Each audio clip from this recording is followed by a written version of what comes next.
Bismillahirrahmanirrahim.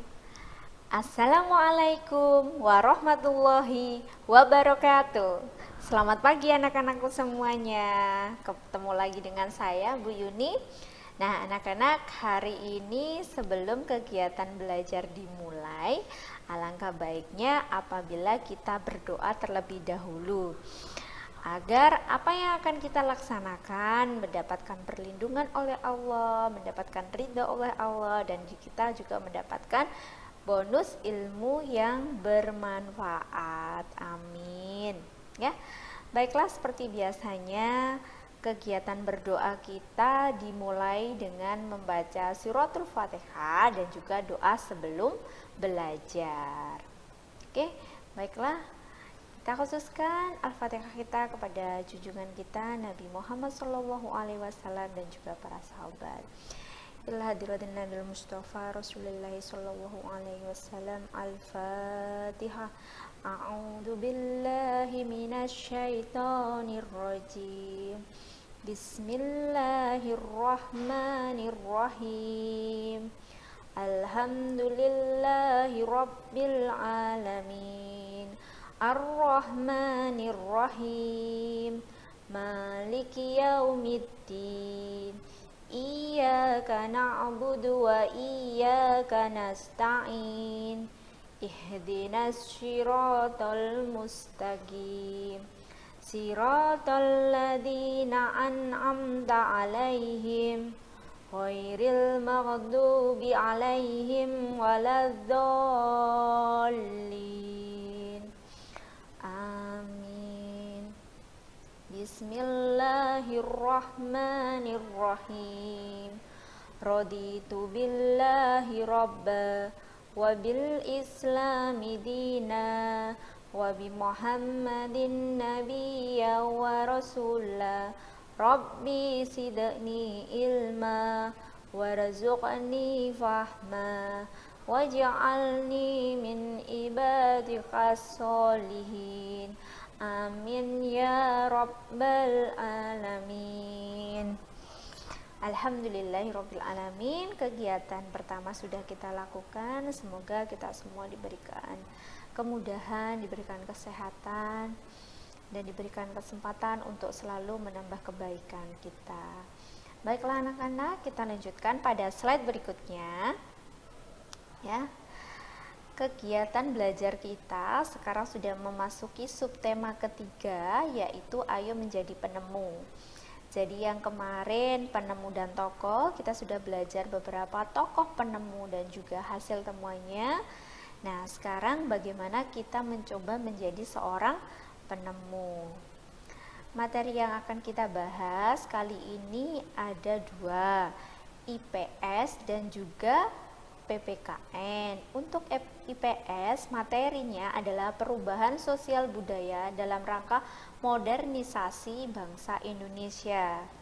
Jadi nanti kita akan belajar perubahan sosial, perubahan yang ada di lingkungan kita, kaitannya nanti berpengaruh terhadap kegiatan ekonomi yang ada di lingkungan sekitar kita. Kalian masih ingat kan? Ada 3 kegiatan ekonomi, mulai dari yang menciptakan barang namanya produksi, ada yang menghabiskan atau menggunakan namanya konsumsi, dan ada yang berperan sebagai perantara namanya adalah distribusi.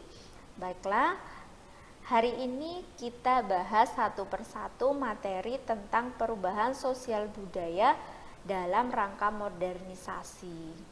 Untuk pertemuan sebelumnya mungkin sudah dibahas tentang kegiatan modernisasi ya.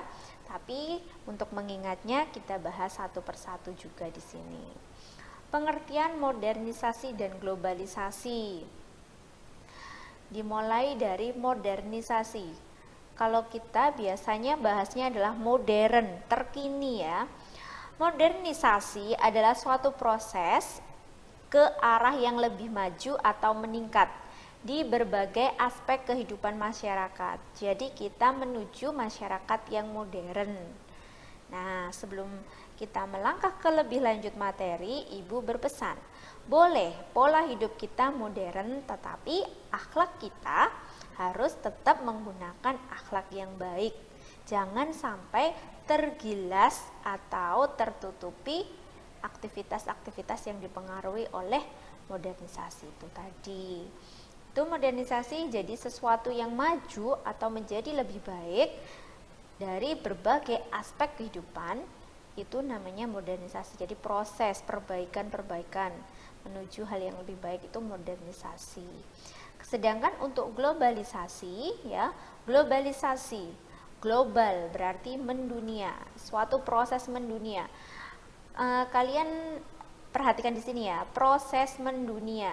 Jadi suatu proses yang membuat manusia ini bisa saling terbuka dan tergantung satu sama lain. Seperti makhluk sosial ya, kita tergantung dengan 1, 2, 3 dan seterusnya orang yang ada di antara kita. Nah, di sini tanpa batas waktu dan jarak. Jadi di sini ada beberapa kemudahan yang mengakibatkan kita ini bisa terbuka, bisa bergantung, bisa memanfaatkan, bisa dimanfaatkan, bisa saling membantu tanpa ada batasan jarak dan waktu. Mendunia, jadi memudahkan kita untuk bisa menikmati, mempelajari, mengambil hal-hal baik yang ada di sekitar kita, di lingkungan kita, di negara tetangga kita. Itu yang dimaksud globalisasi. Proses mendunia. Oke, semoga dari sini sudah bisa kalian tangkap pengertian dari modernisasi dan juga globalisasi. Sebenarnya banyak sekali contoh yang ada di sekitar kita. Kita lanjutkan pada berikutnya. Nah, perubahan sosial budaya. Perubahan sosial budaya ini lekat sekali dengan adanya modernisasi dan juga globalisasi. Dengan adanya perubahan, proses mendunia, perubahan menjadi lebih baik itu tadi akan mengakibatkan perubahan kegiatan sosial dan juga kebudayaan kita. Di antaranya ya, perubahan sosial budaya meliputi cara berpikir kita, perilaku, dan perubahan alat-alat untuk memenuhi kebutuhan manusia. Misalnya, kalau kita mempunyai informasi dari televisi, dari handphone, dari berbagai sumber, artinya pola pikir kita yang pertama hanya menggunakan satu metode akan berubah menjadi beberapa metode sesuai dengan temuan-temuan yang kita temukan. Misalnya kalau dulu masak, untuk menghaluskan kita menggunakan cowek atau penghalus tradisional. Nah, karena kita tahu berbagai macam peralatan modern ya, peralatan yang mengalami perbaikan-perbaikan untuk menghemat waktu dan efisien waktu, maka kita menggunakan blender ya. Untuk mendinginkan makanan, kita ada freezer agar makanan bisa lebih tahan lama. Nah, kemudian itu cara berpikir, alat pemenuhan kebutuhan untuk berperilaku. Nah, berperilaku di sini nanti akan kita bahas satu persatu, baik perilaku yang dipengaruhi itu nanti berdampak pada positif maupun berdampak pada negatif. Gaya hidup kita sehari-hari, karena ada globalisasi dan juga modernisasi, nanti pasti ada pergeseran sedikit demi sedikit dari perilaku kita. Nah, anak-anak, di sini faktor yang menyebabkan perubahan sosial budaya diantaranya adalah bertambahnya penduduk, ya. Angka kelahiran lebih tinggi dibandingkan angka kematian. Jadi jumlah yang melahirkan lebih banyak dibandingkan jumlah kematian. Jadi lingkungan tersebut menjadi padat sehingga nanti akan berpengaruh pada sosial budaya. Kemudian adanya penemuan baru seperti alat-alat yang selalu mengalami formulasi atau peningkatan kualitasnya. Kemudian terjadinya konflik karena ada munculnya sebuah masalah, misalnya ketika kita setiap hari harus berganti baju seperti saat ini, ketika kita keluar, kita masuk rumah, kita harus berganti pakaian, kita membutuhkan baju yang lebih banyak dan baju yang setelah kita pakai itu kan harus kita cuci. Nah, karena ada masalah tersebut maka kita memanfaatkan suatu perubahan alat yang dulunya dikucak-kucak sekarang dimasukkan ke dalam mesin cuci. Masalahnya tadi muncul karena kita harus menjaga kesehatan, menjaga kebersihan. Kemudian adanya perubahan lingkungan alam seperti gempa bumi dan juga gunung meletus. Karena ada gempa bumi yang harus kita deteksi, maka ditemukan alat ya untuk mendeteksi terjadinya gempa bumi maupun gunung meletus. Jadi ada kemajuan seperti itu. Kemudian adanya pengaruh kebudayaan masyarakat lain. Nah, negara Indonesia merupakan salah satu negara yang bebas dikunjungi oleh warga negara asing. Dengan adanya masyarakat yang berasal dari berbagai macam negara, nanti juga akan berpengaruh terhadap kebudayaan dan juga sikap sosial kita. Itu faktor-faktor yang mempengaruhi sosial budaya. Semoga ada gambaran dari sini. Untuk berikutnya yang akan kita pelajari adalah contoh perubahan sosial budaya. Contohnya apa? Tadi sudah Ibu bahas sekilas di situ. Nah, contoh di sini nanti akan lebih condong pada kegiatan ekonomi ya, pengaruhnya terhadap kegiatan ekonomi. Nah, sekarang pengaruh perkembangan teknologi. Jadi nanti akan merubah adanya perubahan sosial terkait adanya perkembangan teknologi komunikasi. Nah, gambarannya seperti ini ya. Yang dulu dari yang sederhana menuju yang lebih baik seperti ini. Dari tahun 1977 seperti ini. Komputernya dulu tebel seperti ini ya, tebel, terus agak kurus, sekarang slim seperti ini. Bahkan ada yang lebih tipis lagi. Nah, kemudian dari komputer ya dulu, nah ini lebih dekat seperti ini. Ini masih banyak digunakan, tapi ini sekarang yang lagi booming atau sudah sering dipergunakan. Nah, kelebihan dari alat komunikasi ini mempermudah dan mempercepat penyampaian suatu penyebaran informasi. Nah, informasi atau peristiwa dari satu tempat akan lebih cepat sampai pada wilayah atau tempat yang lainnya. Nah, kelemahannya apa?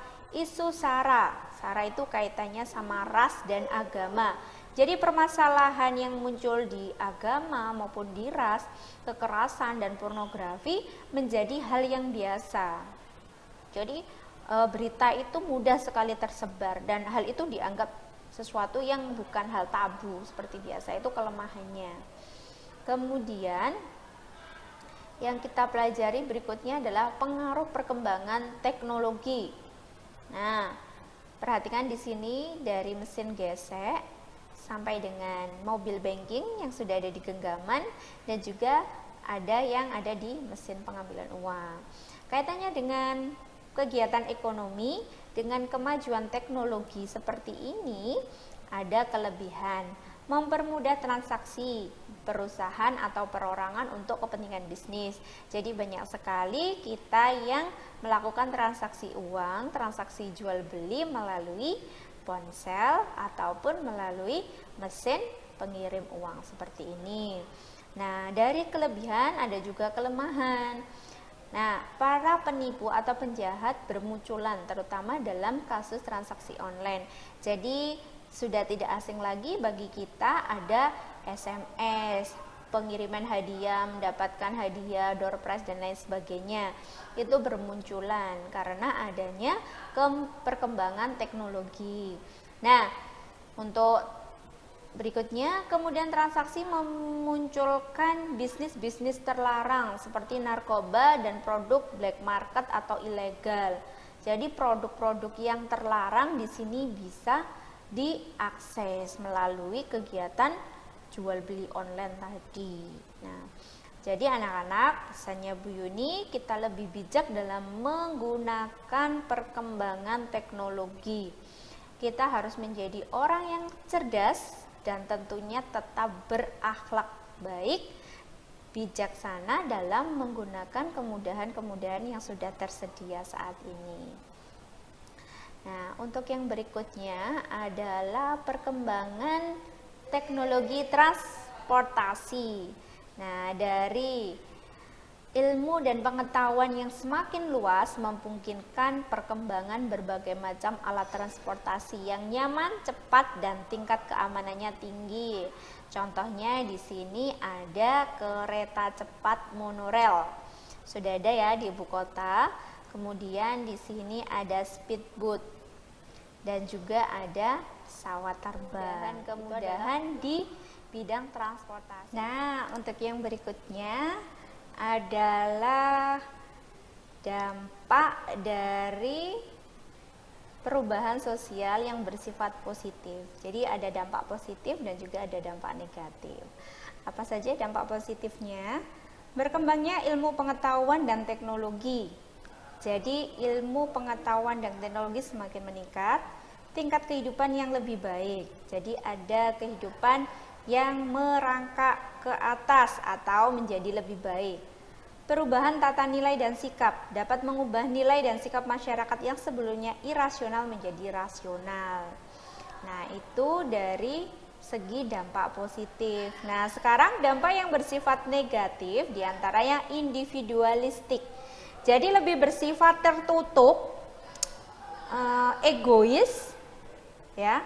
Gaya hidup yang kebarat-baratan, kita tidak memfilter budaya dari negara tetangga sehingga kebudayaan yang kurang baik malah kita contoh, sedangkan kebudayaan asli di kita yang sudah baik tidak kita kembangkan. Kita suka menggunakan baju ala-ala Korea seperti itu ya.